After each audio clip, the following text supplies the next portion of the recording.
Pour additionner deux nombres relatifs, il faut que ces opérations aient du sens pour vous. Et pour qu'elles aient du sens, il faut qu'à chaque fois vous imaginiez un schéma. Quel schéma? Celui que je vais vous montrer. Ici, même si on ne les écrit pas avec un plus, il s'agit d'une addition de deux nombres positifs. Que représente un nombre positif? Une hausse. C'est donc comme si on était parti de ce niveau-là, qu'on était d'abord monté de 12,3, puis ensuite de 4,9. Quel est le bilan? Je suis parti d'ici. En tout, je suis monté ou descendu. Je suis bien sûr monté. Le résultat est donc positif. De combien suis-je monté? Eh bien de 12,3 plus 4,9, soit 17,2. Plus 17,2 ou 17,2. On additionne deux nombres positifs, donc le résultat est positif. Et pour trouver la distance à 0, on a additionné les deux distances à 0. Moins 8 plus moins 5. On additionne deux nombres négatifs. Qu'est-ce qu'un nombre négatif?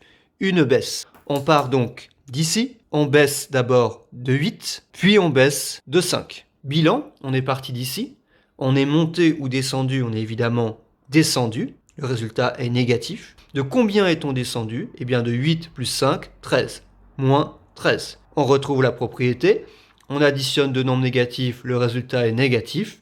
Et pour trouver la distance à 0 du résultat, on a additionné les deux distances à 0, 8 et 5. 4 plus moins 5. 4 est un nombre positif, c'est une hausse. Moins 5 est un nombre négatif, c'est une baisse. Donc si je pars d'ici, par exemple, 4, je monte de 4, puis moins 5, je descends de 5. Bilan, je suis parti d'ici, j'arrive ici. Le bilan est donc une baisse, puisqu'on est plus descendu qu'on est monté. Maintenant, de combien suis-je descendu?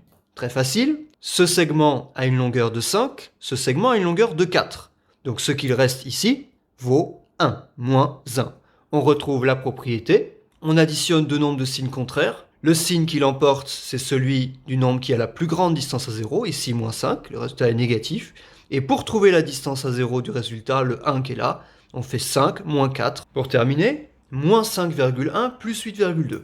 Moins 5,1, c'est une baisse. 8,2, c'est une hausse. Je pars d'ici, je descends de 5,1, puis je remonte de 8,2. Bilan, je suis évidemment monté, puisqu'on monte plus qu'on ne baisse. Le résultat est donc positif. De combien suis-je monté? Ce segment a une longueur de 8,2, celui-là de 5,1.